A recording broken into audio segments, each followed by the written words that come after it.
Good evening, everybody, and welcome to another special episode of our Democratization series on Starman and the Boomer. I actually have the Boomer with me today. Yes. There's been some uploads to this channel, as you probably noticed. We uploaded a shorter form video on Monday, which I think a few people did miss because YouTube just isn't serving our videos to people at the moment. Unfortunately, we're having the same slump that a lot of YouTube is having. But that's mostly because YouTube wants to be TikTok. So yes, it is not. Yeah, but it wants to be. Also, yes, people will sometimes get ads on the front of these. We are when still it's live. ads, I can't. Yeah, I'm getting ads. For some reason, I can't turn that off. I try to get rid of pre-roll ads, and it won't let me. Like, it's either have ads or not be monetized, and I'd rather these be monetized and you guys be able to donate. So, apologies on that front. I know it puts a few people off, but I can't actually avoid that without the stream getting fully demonetized from the start. So, Dude, revel in the ads. It is capitalism made manifest. Well, we don't really make any money from them, because this one definitely is going to get limited. Yeah, like, definitely going to get limited. You reckon? I mean, So, I've only got a few quotes from Dusk. Mein Kampf and... Yeah, no. So there's a lot of Mein Kampf in here and stuff like that. And there's a lot of, if they actually understand the political theory we're talking about, we're definitely getting demonetized because it's. After reading reading it, the first bit of it is actually quite relatable. It's actually quite nice when he's talking about his youth and how as a child and this, that, and the other. And then it gets a little further on, and then a certain 3-letter word starts slipping in. 547 times he mentions "Das Juden." Oh wow! It's like, wow! It was quite that many. Were you doing this for a bet to see how many times you could say Jew? Yeah. He did it as a joke. Yes. It's quite the heavy read. That, and oh man, the Communist Manifesto, that made me want to strangle a commie by the end of it. That's a lot of what we're talking about isn't actually primary source stuff. A lot of it is it's totalitarianism as implemented, and a lot of the theory behind it, and the theory behind total states. That's kind of most of what we're going for here. I know. I was just reading all of these things for a giggle, to be honest. It helps me argue with communists on Twitter better. Yes, it's well. There's a copy of Das Kapital sitting here that our researcher has been reading, and I've been kind of reading a little bit as well by proxy. And a lot of it is just waffle. It doesn't, no wonder that Marxists, can't decide on what Marx was saying, because Marx doesn't seem to know what Marx was saying either. It's kind of funny. A lot of it just says nothing, which is, at least you can say that the political theory that we're putting forward here, it at least makes sense. You might not agree with it, but it at least has a coherent flavor to it. Which I can't say for a lot of the Marxist stuff. The Communist Manifesto, man. Going through that was wild, because it is just so many jumped to conclusion or sort of premises right at the beginning that this is bad, and then they work from it, and you're going, hold on a second, these are all wrong. These are all fallacious ideas right from the word go, and you're just going, and by the halfway through it, it's like, we should take everyone's children away from them, and we'll destroy the family, and children should be the property of the state. And I was like, oh good God, you people are horrible. That's a very common theme in a lot of socialistic writing, National Socialist or not. Yeah, it's kind of interesting that there's a lot of extremely leftist writing, which talks about the fact that the family unit is they call it the first germ of fascism in the mass psychology of fascism. Which we're going to have to cover that at some point, because that's something that kind of inspired Foucault a bit. Even though both him and William Reich, who wrote that, were nonces, but that's a different topic entirely. What is it with this? What is it with these guys?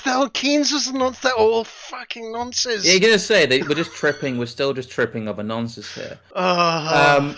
Normal. I shall do the normal preamble here. We are monetized still somehow. You can still join this channel. That's the way a lot of people chose to support us. That helps quite a lot. There's a donation link. Streamlabs is the best way to donate because they take the smallest cut. So if you want a comment read out on stream, we will accept your Streamlabs donation and super chats, gratefully. There's a lot of stuff down below. My Discord still exists. Cabal hasn't been so lucky. They are on Gilded now. I know the Cabal guys have given us a lot of support, so thank you for that, guys. Yeah. And yes, Cabal does prevail despite the censorship. I'm writing a little bit on our researcher DG/Evelyn's Substack. I've just kind of decided to semi-hijack that. So antipolitics.substack.com, it's linked to the description. I'm going to be writing stuff on there at least every 2 weeks.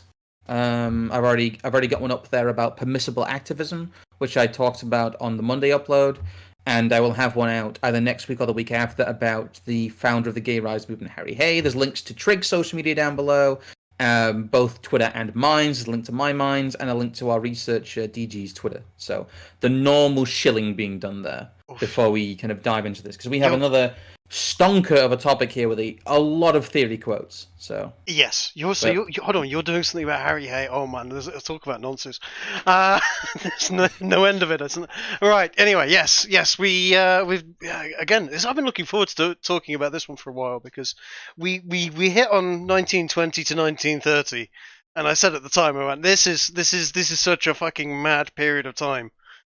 So much stuff is going off in here that we can't just do the history.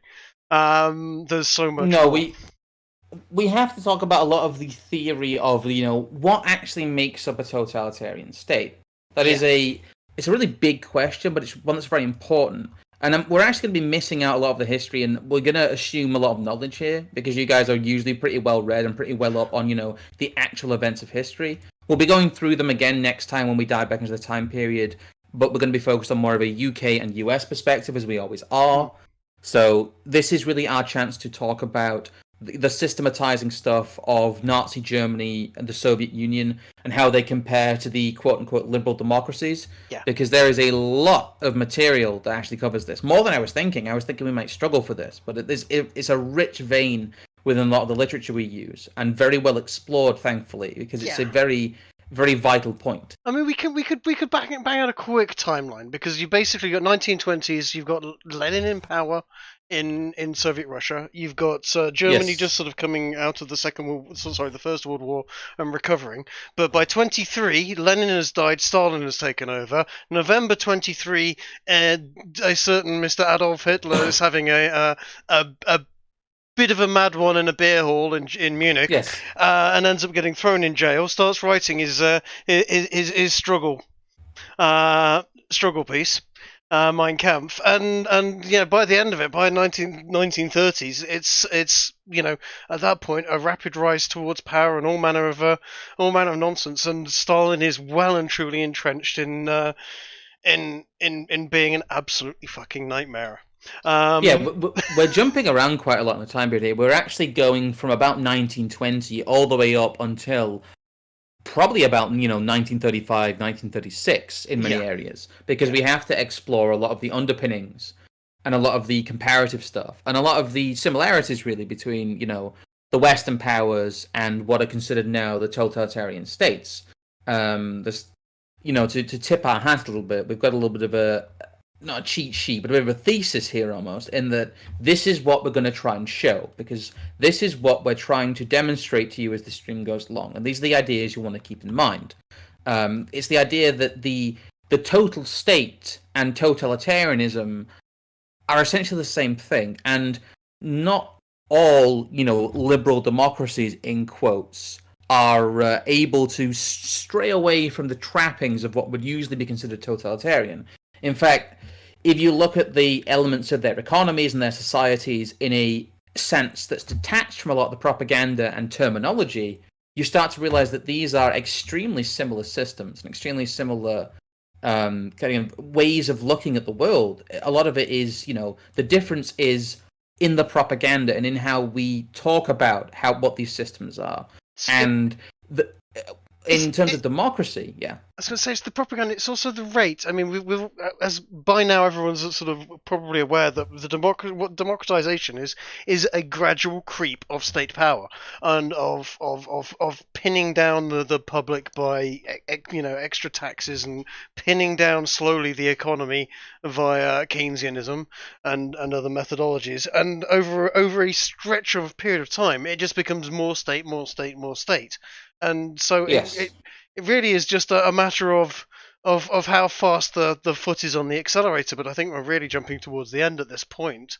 No, we're not, because we have to put out our kind of thesis to be able to do the conclusions. Yeah. And in that we have kind of not my really, it's our definition, because our research did help quite a lot in this, and Yes. a lot of framing this very well, because I had a whole sit down with them. These streams are quite well researched and planned, not to toot our own horn. We do put a lot of work into these, and we came up with a framework for how kind of we talk about what a total state is and how it comes about.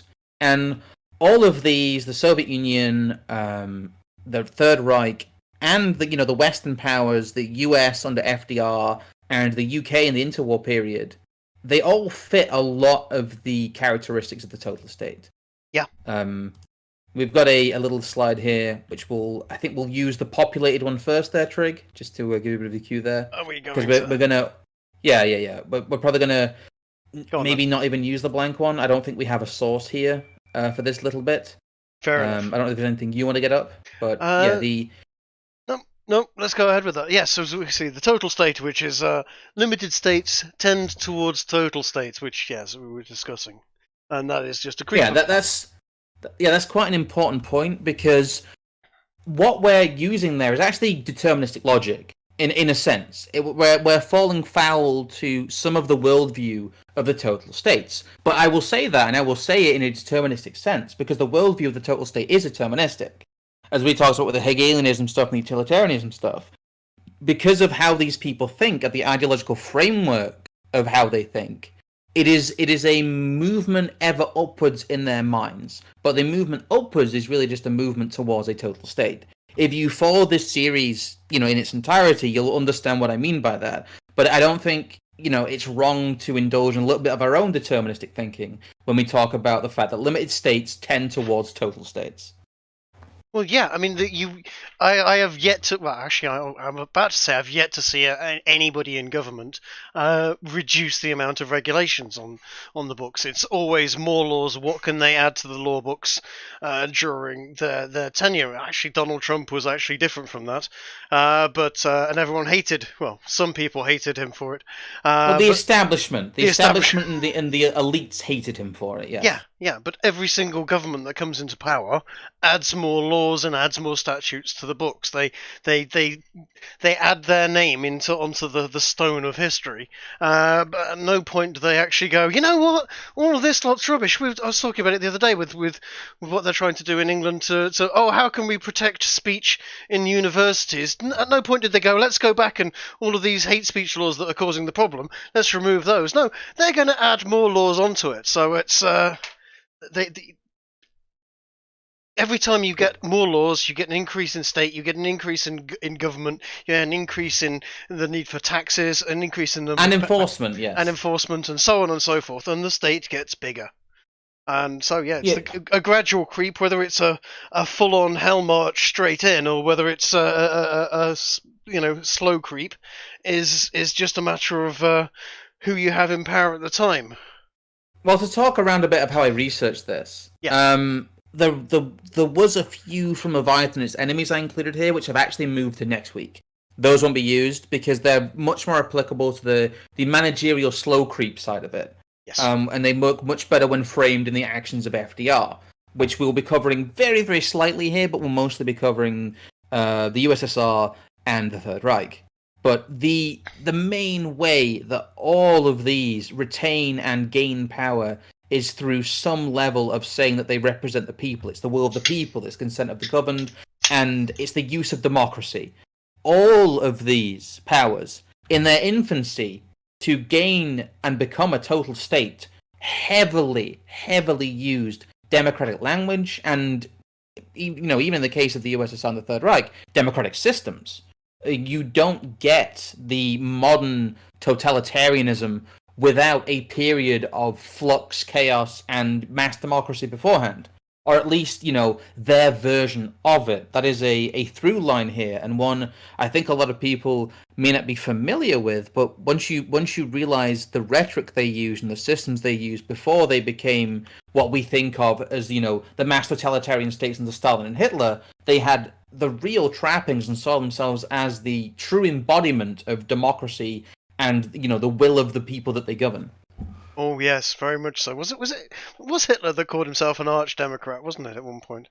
Oh yeah, we've got a whole page of quotes from Ludwig von whatever his name. It's not Ludwig von Mises. It's the other Ludwig. It's the one with a really long, unpronounceable Dutch name.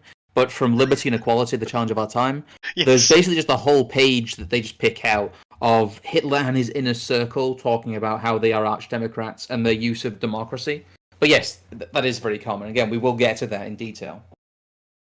Yes. Oh God, what is his name? Hold on a second. I've got it here. It's Erich Ritter von Kuden. Oh yeah, fuck this guy. But yes, that is a big name. I'll just put it on screen so people can realize what it is we're trying to work with here. Oh yeah, that is kind of funny. But that is a name and a half there. Erich Ritter von Kuden Ledentin. I think I've just butchered that, and Dutch people and German people hate me for it, and I can live with that. Well, once they have gained, the at least the appearance of the consent of the governed, what each of these total states do is they engage in a zeitgeist. They engage in a narrative building, and they construct within the population a myth. And the most common way they do this is with a war or with a crisis. There has to be a consolidation crisis, whether it is the burning of the Reichstag, whether it is the power struggles within the Soviet Union and the chaos from a lot of the competing workers' unions there, or if it is just the First and Second World Wars themselves. There has to be this narrative building, ending in like a mass zeitgeist and a construction of mass consciousness with the crisis as an excuse. That is what we always see in the construction of a total state. It is completely common to all of the examples we'll use here. And yes, there we go. Yes. Erich Ritter von. Yeah, sorry, I'm just seeing that now on my end. Sorry. Yeah, no, there was a delay. I put it up on the screen. I was like, I can see it, and I forgot to press the transition button. On OBS because I'm an idiot apparently. I'm new to this. I haven't done this before. Everything was going smoothly up until the start button was pressed. Yeah, no, it's a hell of a name. But where were we? Yeah, I think we're up to the third point here. Yes. So the third point. I don't know if that's particularly clear or not, but it is quite precise language. We put that down as an increase in the want of the elites to guide production or directly control production, which is very important. It is planned economies. That's your Keynesianism right there. Yeah. And yes, and the zeitgeist, the spirit of our times, as it's translated to, it's a weird word that is, because I've. Yes, the war that was being driven, and it's not just a war though. Actually, going into that, it's also outgrouping and all manner of in-grouping, out-grouping, finding someone to hate, finding someone to boo at. It's your what was it? Was it Bernstein in 1984? Goldstein? Yeah, whatever. Yeah.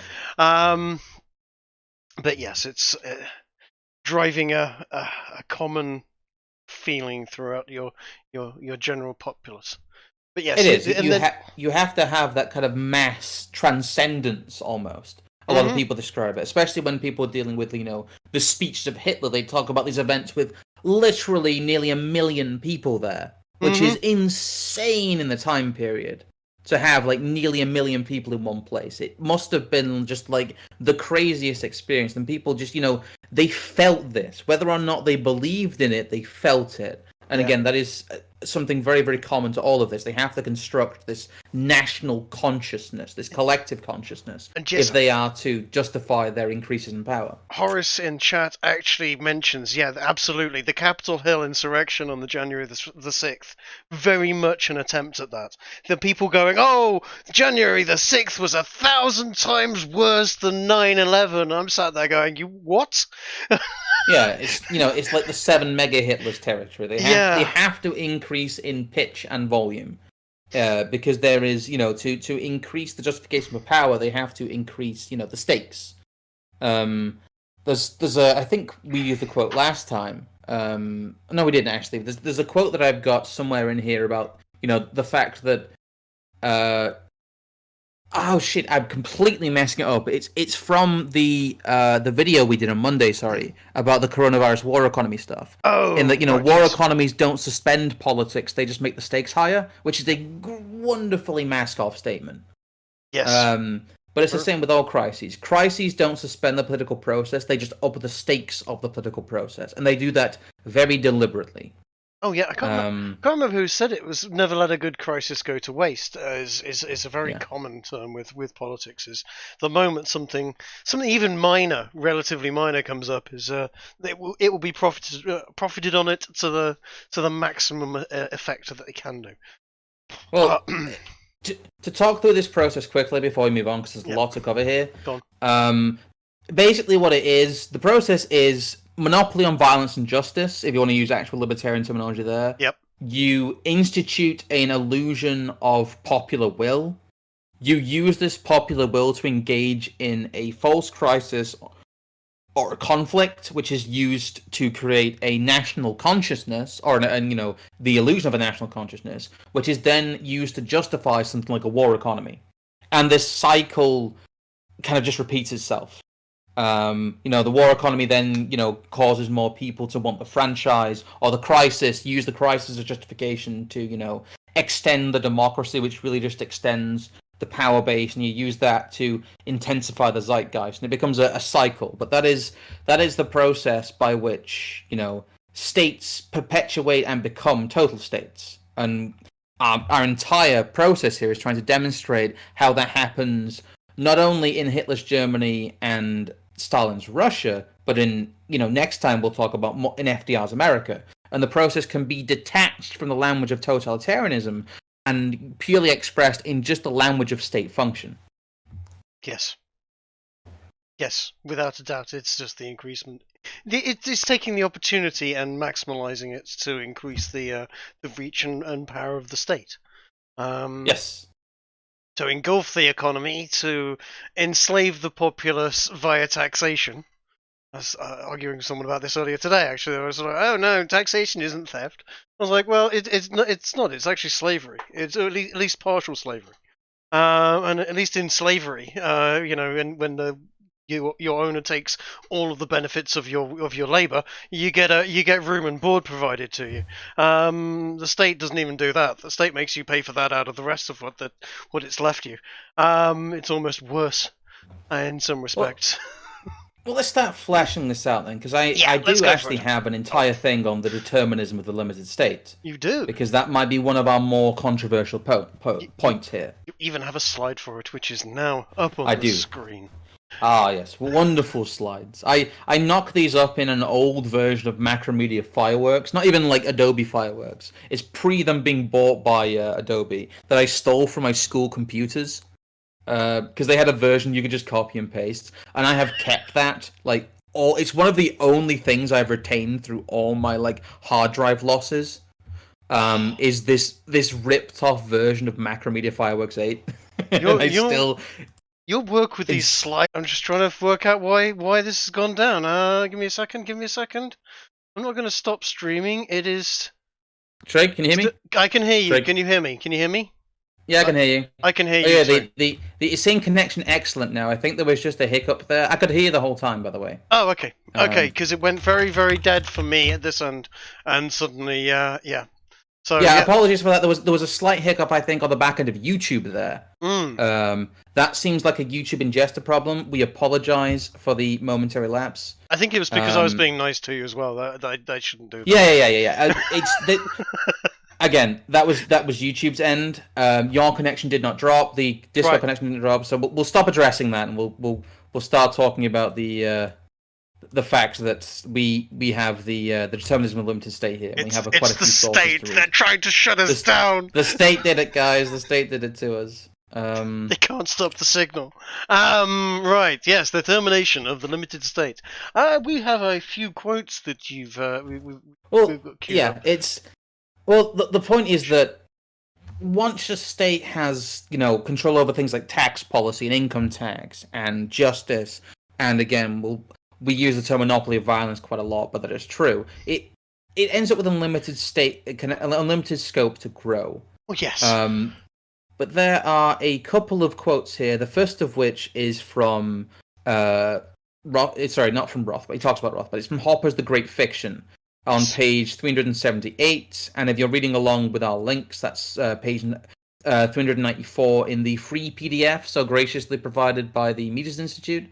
Again, we don't actually have any proper affiliation with them, but they're a very, very good resource. So if you guys want to actually read into a lot of this stuff, there is a community post, and I think I'm going to start just linking the show notes. I think in those in a slightly buffed up form.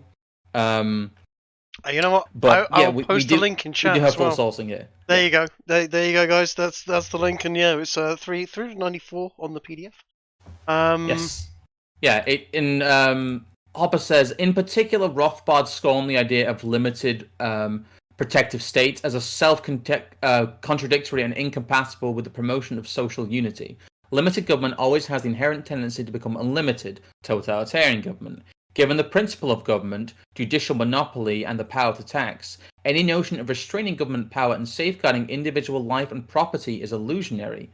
Under monopolistic auspices, the price of justice and protection will rise, and the quality of justice and protection will fall. A tax-funded protection agency is a contradiction in terms.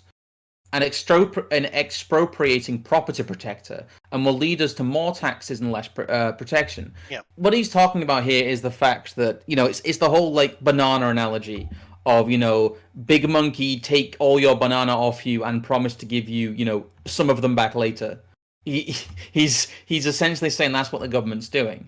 It is a expropriating property protector. It is offering to protect your property rights under the auspices of, taking away your property. It is a contradiction in terms. And a lot of people will read about that a little bit because we're getting into some very kind of almost ANCAP theory here. It doesn't just take your property. It will actively use methods behind the scenes to devalue the value of your property, cost you more to actually own the property via taxes, and then devalue your own money as well in the process. It just basically, you've got property, I'm going to hit you 3 ways from Sunday, literally.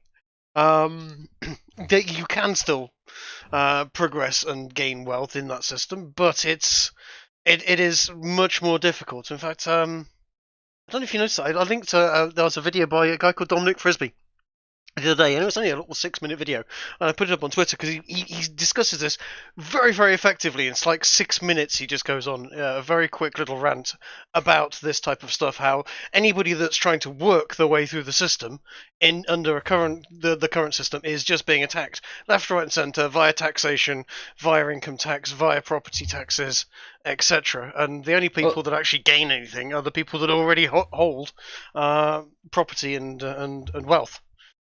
Well, the main thrust of this is Hopper very succinctly talking about demonstrating that, what Rothbard believes is true, in that if you have a government that has a total monopoly on justice and the justice system, that really there is no way to reform or bring it into account if, you have bad actors involved in it, which you always will. I think it's a very good demonstration of once you have this monopoly on justice and violence, you essentially already have a total state in many ways. If you're taking the absolute position there, that is what you have. But there are a lot more trappings of that, and I don't want to just take the full-on ANCAP position of monopoly on violence as total state, even though a lot of people will take that position. I don't think you can have good actors in there either. Good actors in a monopoly on violence state which is, they do not progress.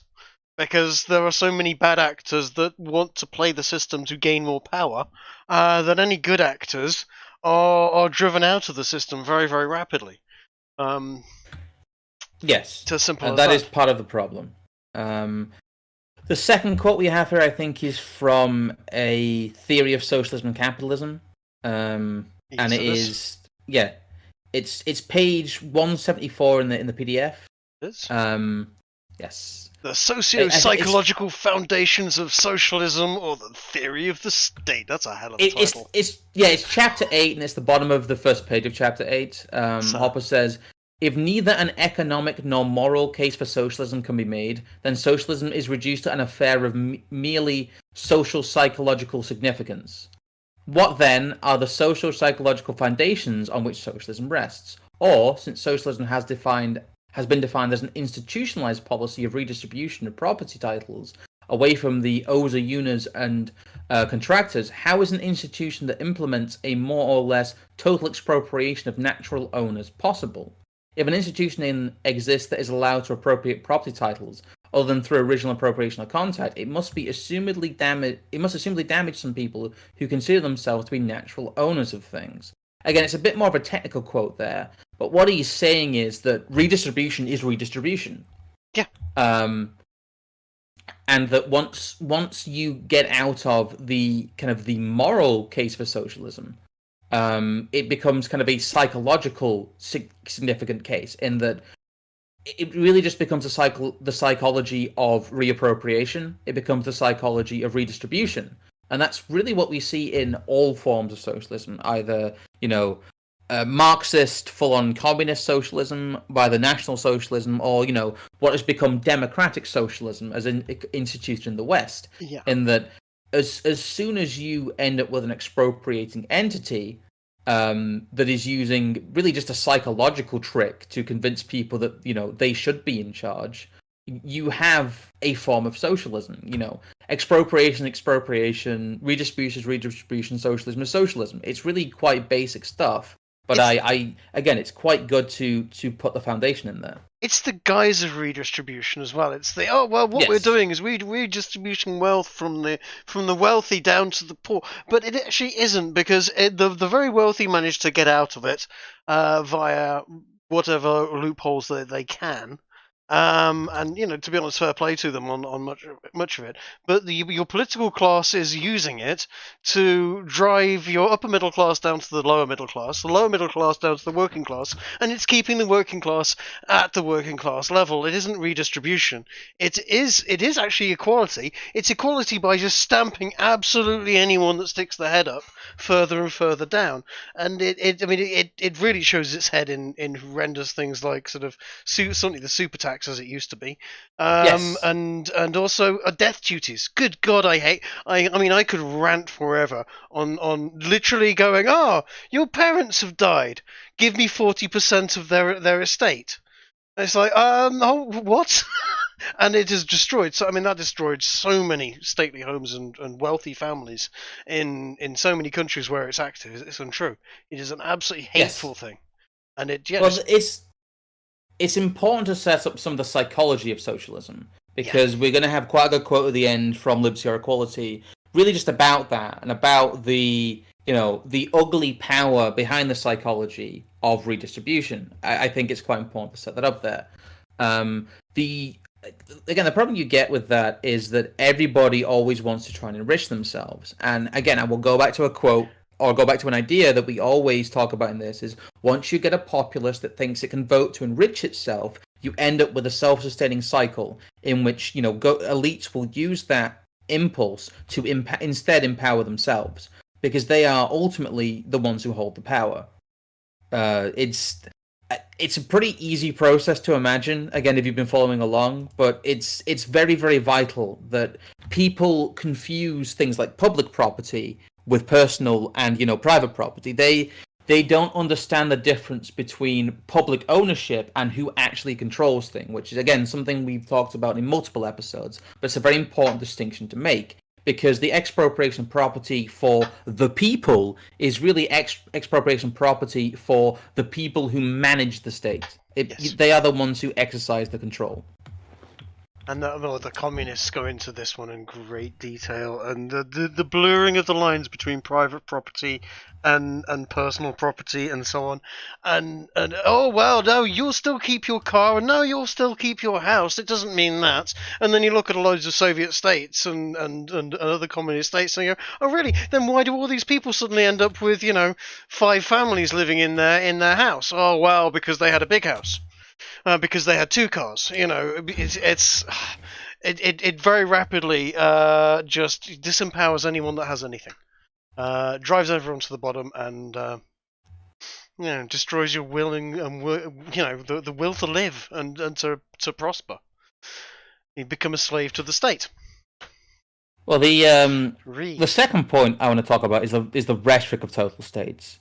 Because that's very important in establishing the whole, consent of the governed and will of the people. Yes. That is the main rhetoric by which total states justify their total power. Otherwise, you end up with a pure tyrant. You end up with a maniacal king who is, inevitably deposed and despised.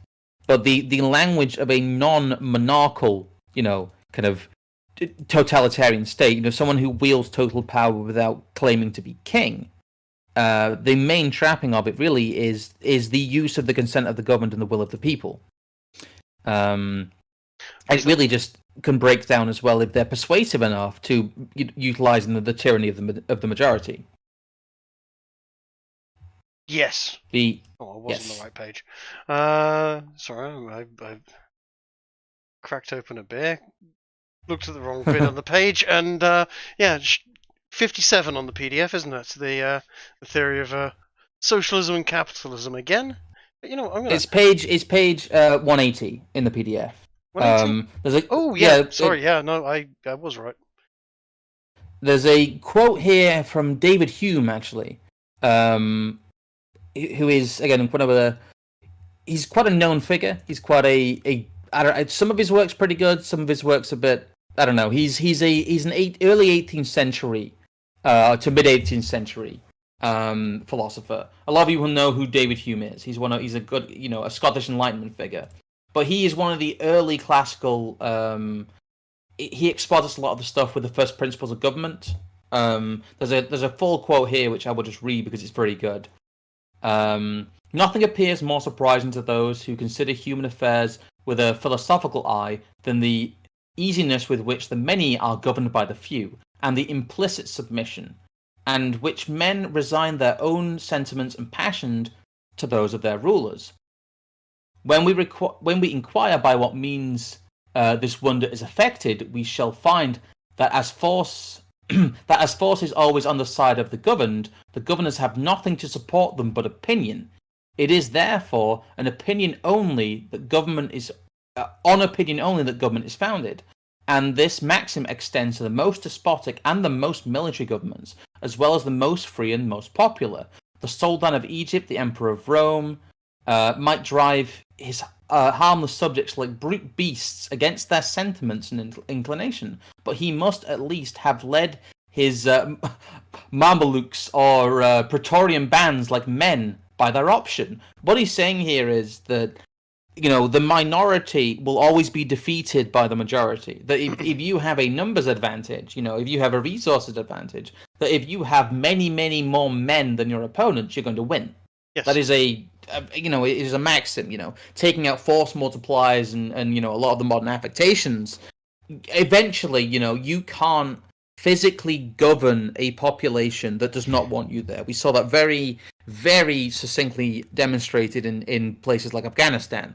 If you aren't physically in people's homes ruling them and they refuse to be ruled by you, you can't, hold power that way. You can't hold power by direct force. So the way that a total state and a totalitarian state holds power is through rhetoric. And the main rhetoric here is, again, the will of the people, the good of the people, the greater good, all of these things. They appeal to a higher level of organization in society. They say that without them there will be chaos. Yes. But they do not have the force. It is, and again, this is something we're going to have to talk about at the end of the series, in that these people are not actually in control. They just appear to be. But by the fact that people below them believe they're in control, that is what makes them able to affect change. All these, the idea of a total dictator is kind of a farce, because they don't have the personal power to do that. But if the people around them are willing to, to the best of their ability, implement their will, then they are as close as they can be to being a total dictator. But all of that is psychological. Yes, it is, again, the panopticon of the mind. It is, yeah, absolutely. It is the tools of it these days largely actually just propaganda. It is the science is the science is in. We know what this is, and it is this. And you're a madman. You're a conspiracy theorist. You're insane for saying otherwise. And you repeat that enough, and anyone that questions it is obviously insane.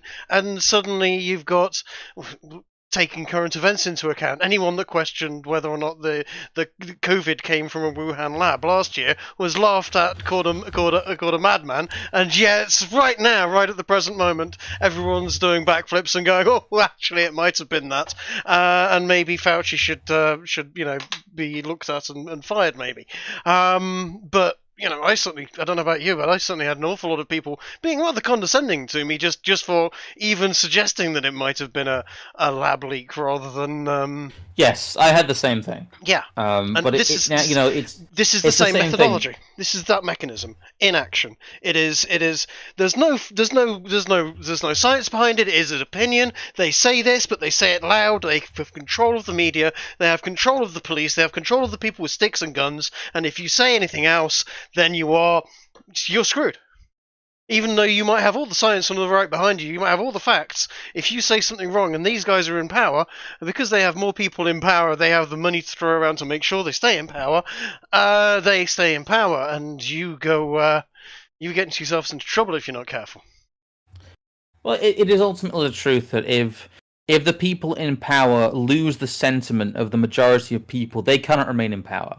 They have to either instill apathy, fear, or acceptance. And outside of that, there is not really much else they can do. Because I said direct, as the quote says, direct force. Even in something like Nazi Germany, even in the terror state of Stalin's Russia, those people really are kept down by their own minds in a real sense. That I mean, the total power of the dictator is illusionary, so it must be by another mechanism they rule, and the rule is essentially public opinion, or at least the manufacturing of a consensus. Yeah, I mean, apathy is one. It's interesting because this is something that made me giggle slightly in the Communist Manifesto. The Communist Manifesto was actually wise enough on some levels to realise that the apathy mechanism is one to be avoided. They talk about the dangerous group is the Lumpenproll, which I love the term.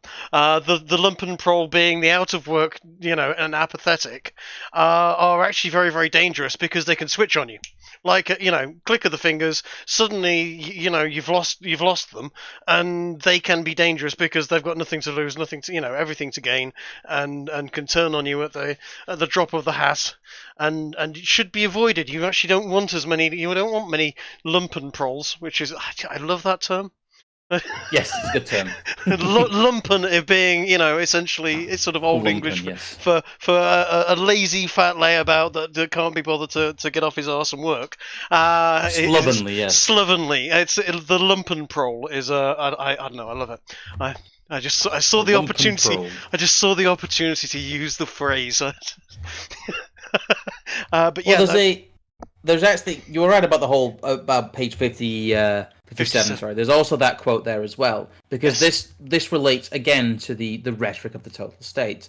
And really it is the rhetoric that covers up the power politics, which is something we talk about a lot here, because we, really, all ideology and all politics, on a surface level, is there just to cover the realities of power. And, the first reality of power really is that these people have no power. These people have no power apart from the power you let them have. Yes. But the second is that rhetoric doesn't matter, actions matter. And if something is being built up as a total system, it doesn't matter if it's couched in niceties. So this is page. Here it is, page 57, right at the bottom of Alright. Sorry, it's page. It's page 56 and 57 in the PDF. Sorry, it's right at the bottom of page 55 of A Theory of Socialism and Capitalism. It's chapter Yeah. 4, Socialism, Social Democratic Style. Hopper says, right before he moves into the next page, there's kind of a local quote here, but he says that both types of socialism, to be sure, derive from the same ideological sources. Both are egalitarian in motivation, at least in theory, and both have essentially the same ultimate goal: the abolishment of capitalism as a social system based on private ownership and the establishment of a new society characterized by brotherly solidarity and eradication of scarcity, a society in which everyone is paid, quote unquote, according to his needs. He's referencing social democracy as opposed to communism there, but he's right in that the end goal of both, supposedly mild conservative social democracy and hardcore communism is the same. Question I have there is the according to his needs. Who defines what his needs may be? Yeah. Again, that's the very famous mark. It's just dead. Yeah, no, we're reconnected. Then we're back up and connected. It says this end. We might have to. I'm sorry. I might have to private the stream and do it another time because I'm also having awful trouble with YouTube's backend, and we can't really do it like this.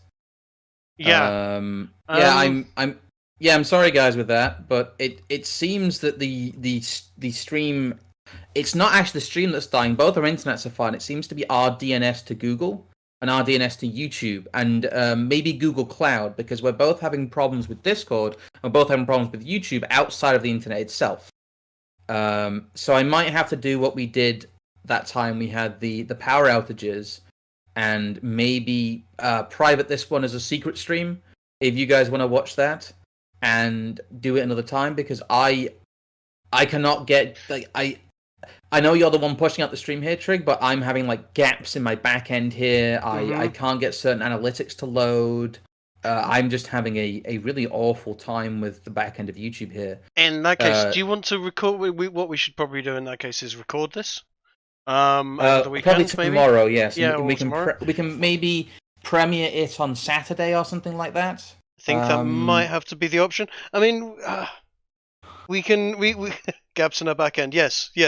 I mean, we can try and push on if you like, but I don't know if this is a good idea. I still can't get certain portions of YouTube's backend to load.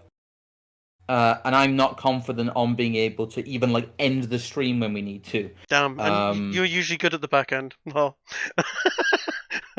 Right, no. I don't know what to say. Yeah. It seems to be that the problem here isn't us, it's YouTube. And it's probably Google Cloud actually that's taking a bit of a shit. But yeah, I must admit for a second that because Discord went down as well. Which is weird. I was a bit concerned that whether that's maybe another server's gone down or been yeeted. I don't know. I don't know what new Discord overlords are like, because it's been sold to, is it Sony? I think. No, there were talks about Microsoft, but I don't know if it's actually been sold or not yet. Right. I don't remember, but yeah, we're very sorry, guys. I'm still just not having portions of YouTube's backend loading, and Damn. I don't think we can do the stream under these conditions. No, it's just completely dead for me. It's just not refreshing. Yeah, we might have to premiere this on a different day. I'm very sorry, guys, but this is YouTube doing this to us. We're having a massive tech issue here, so we might just.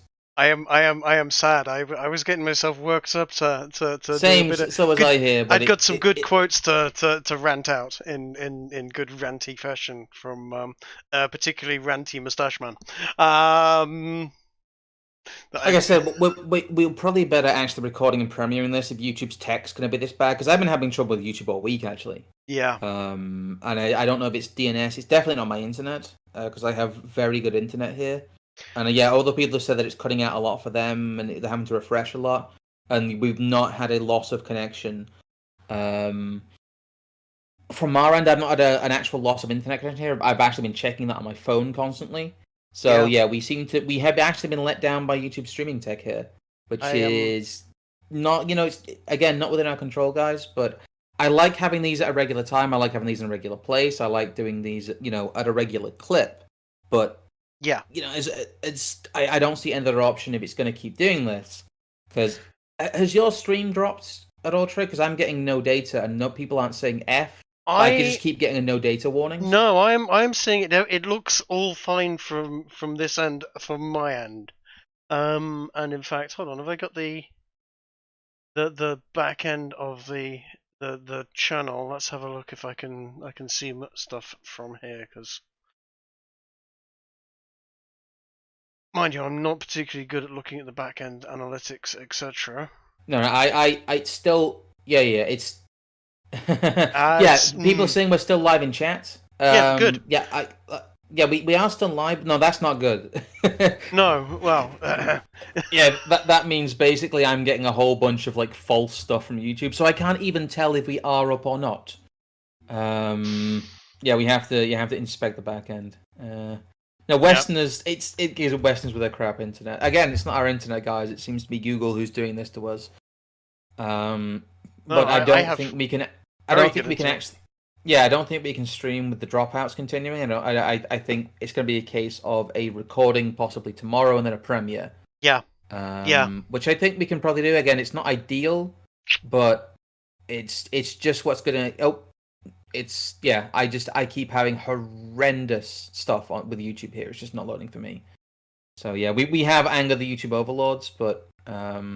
I don't know, Trig.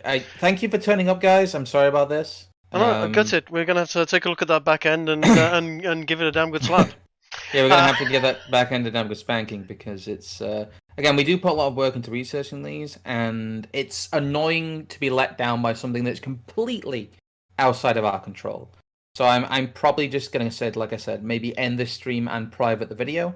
Okay. Again, it'll be a little secret stream for you guys. A little bit of a broken up secret stream because I'm sure our takes will be slightly different when we record it. There's always variation when you're actually talking on stream. Yes, but we do it. Even if it's recorded, it'll be live, and we don't use a script. So yeah, okay. Well, I guess we will have to. We'll do it tomorrow.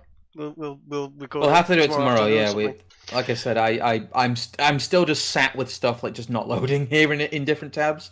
So. Yeah, we will premiere this tomorrow, or maybe on Saturday. Yeah. We will try and get this to you as soon as possible, but I'm not confident streaming with the way that YouTube is right now. So my apologies. I am big sad. If this was just a normal, a stream of, let's look at what happened in the news recently, well, I'd carry on. But yeah, you're right. This what we're doing here. This work it's worth doing it right. We will get it recorded. Yeah, it's worth having a good archival copy of, and it's not possible if literally every 10 minutes we have YouTube pull the rug out from under us. So yeah, again, thank you for turning up, and we will make sure this gets put out properly. I'm really sorry for this, guys. Okay, yeah, we'll see you tomorrow, I guess. Bye. Bye. Oh, thank God, it's actually